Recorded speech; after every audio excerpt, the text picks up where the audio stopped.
I've been urging my colleagues to be more humble and more open about what we know and what we think we know. We feel that it's very important to have an alternative so that gender-affirming care does not have the monopoly on this treatment. The parent-child bond is the most primal and most important connection. If you don't want to work out your issues, that's fine. Your kids will do it for you when they're grown up.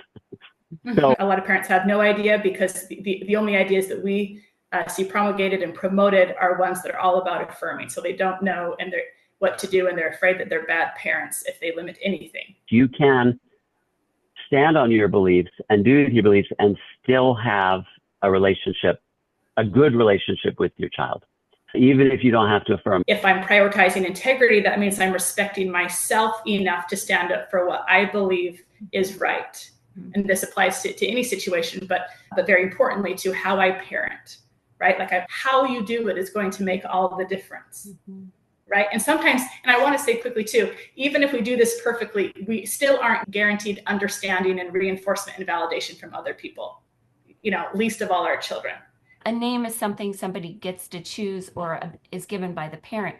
I can use the name. That's how I will respect that person without pretending that they're a different sex.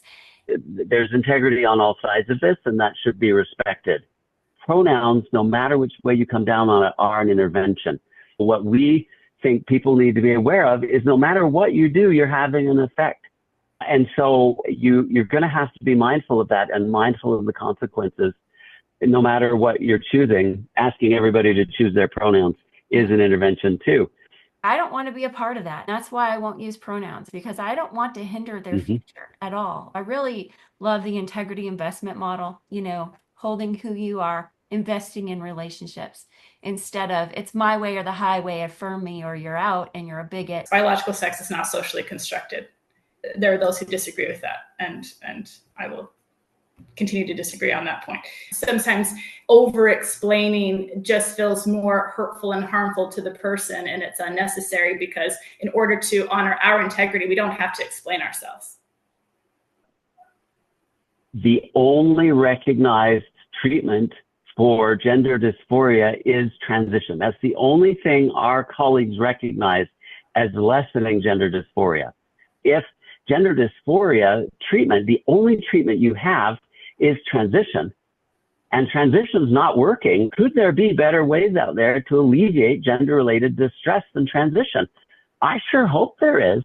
If you're caught with same-sex activity in Iran, your choices are get thrown off a building or turn into a girl. So what are you going to choose? In my opinion, it's actually transition that's the real conversion therapy here. And the irony is, in many states, there is an exception carved out for gender transition. So it is legalized and it's considered a safe harbor. I actually stopped sending my kids to therapy when I found out that therapists had to affirm. These kids are hurting. These kids do need help. They do need an understanding, caring voice, a place where they can be seen and heard and have that pain witnessed